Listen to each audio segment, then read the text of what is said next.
You won't believe how a 12-year-old girl with nothing but courage and a phone could turn the most glamorous wedding in Manhattan into a live unmasking in the heart of a cathedral.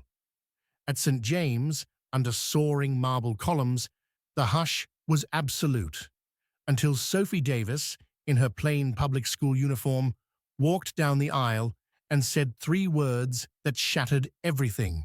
She lied to everyone.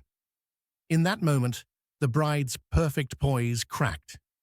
Victoria Sterling, 42, dazzling, a billionaire known for her grace and philanthropy, stood frozen at the altar. Her $50,000 dress rustled softly, a whisper of opulence in contrast to the bold honesty of a child. Victoria hissed at the security guards, "Who let this kid in here?" Yet even her voice betrayed her fear. Across from her, the groom, Richard Blackwood, a real estate titan, looked from bride to stranger in confusion.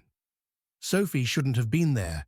Her mother, Carmen, had spent 7 years cleaning the tower where Victoria worked, invisible to everyone except the ground under her feet.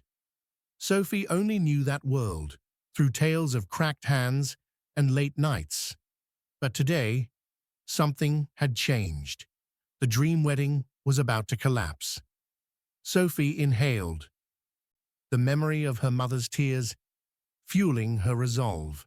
She thought of the documents she'd found and the phone call she'd overheard. She stepped forward, voice clear enough to slice through the sacred air.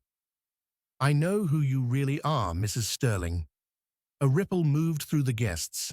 Cell phones flicked to life. Victoria, losing composure, barked at the guards to take the child away. Her breath shook. Her facade was failing. Sophie remembered every detail of that phone call, last Thursday at 9 p.m., when Victoria thought she was alone. Sophie had sneaked into the office to clean, carrying the spare key Carmen kept. Once inside, she heard the worst. Victoria arranging a million-plus laundering scheme through her supposed charitable foundation. Drug cartel money funneled through Hope Foundation into shell companies offshore. Victoria's voice had trembled as she asked, "Are you sure the audit documents were destroyed?" Sophie stayed silent, too stunned to move, for the full 47 minutes. When the call ended, 20 minutes passed before she dared open the drawers Carmen always cleaned but never touched. That's when she found the folder marked F.E. Confidential, filled with proof. She snapped photos of signed contracts, bank transfers, internal memos, loaded everything onto her mother's phone, and called home.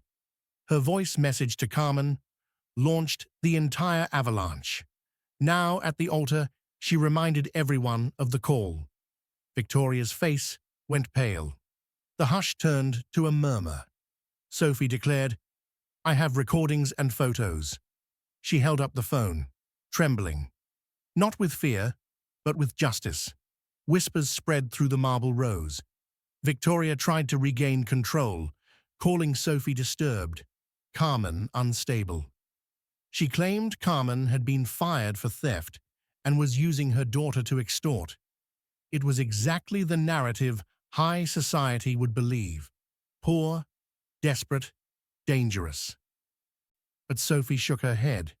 She refuted Victoria's lies calmly, recounting her mother's silent sacrifices, that she quit only because the house of cards had crumbled. She spoke of late-night meetings, shredded documents, voices Carmen didn't understand. The elite sat in suspended disbelief as Sophie recounted her mother's shock when she played the audio recording. Then came their decision to act.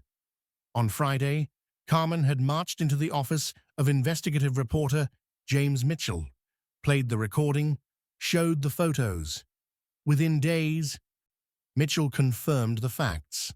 Hope Foundation received $23 million of suspicious deposits over 2 years, routed through shell companies to tax havens. At least 6 names from Victoria's call had ties to drug traffickers under FBI investigation. Sophie spent the week like any 12-year-old. Homework, chores, school. But inside, she prepared. She knew Saturday was the turning point. On the morning of the wedding, Carmen begged her to let Mitchell publish on Monday. But Sophie believed that if she waited, nothing would change. She needed to do it with witnesses, cameras, and power watching. If Victoria had her network in politics, the truth broadcast live would make it impossible to bury. The wedding was the stage. Returning to the church, Sophie stood tall. Victoria ordered the guards again. But Sophie answered with calm clarity, "If I walk out, I go straight to the cameras outside. They'll want to know about $23 million in dirty money." That number, precise, damning, hit Victoria like a bullet. She shook in denial, but Sophie held firm. The silence rippled. Cameras began rolling. Outside, Mitchell and his team waited. Live. Sophie retrieved a small digital recorder from her bag. With a click, Victoria's voice filled the cathedral. "Are you sure the audit documents have been destroyed? 23 million at charity laundry," senator in front row. The hush that followed was suffocating. Phones dropped. Some people bolted, others stayed frozen. Richard Blackwood reeled, betrayal tearing at his features. "Keep listening," Sophie urged. "There's more." Victoria trembled as the next recording played. "Medi cartel money coming Thursday. Transfer to Cayman Islands before anyone notices." Panic exploded. Senator Williams, who had publicly praised Victoria, fled the aisle. The room cracked. Victoria lunged for the recorder. Guards held her back. Sophie held up her phone. The photos clear and undeniable. Bank statements, foundation ledgers, offshore directives. Richard grabbed the microphone. "This wedding is cancelled. I will not marry a criminal." Sophie spoke quietly, but her voice carried across the cathedral. "I don't want revenge. My mother taught me that when you see wrong, you speak, even when it's scary." She offered compassion with truth. Victoria collapsed in her gown, tears wrecking the makeup. James Mitchell began streaming. Minutes later, sirens wailed outside. Cameras flashed. Millions were tuning in. Sophie walked toward the exit, joined by Carmen. The whispers were no longer about power or money. Now, they were about courage. 6 months later, Victoria wore an orange jumpsuit, assets frozen, sentenced to 25 years. 17 arrests were made, including senators and a judge. Carmen bought her own house and started a cleaning business, employing dozens. Sophie earned a scholarship to an elite school and became a mentor figure, invited to speak on courage. James Mitchell won a Pulitzer and shared the prize with Sophie. She never sought revenge, she sought justice. And as Victoria realized in her solitary cell, she had underestimated the one person whose voice mattered, a child who refused to stay silent. Sophie Davis showed that truth, spoken bravely, even by the smallest voice, can shatter empires and ignite hope. The best revenge isn't destruction.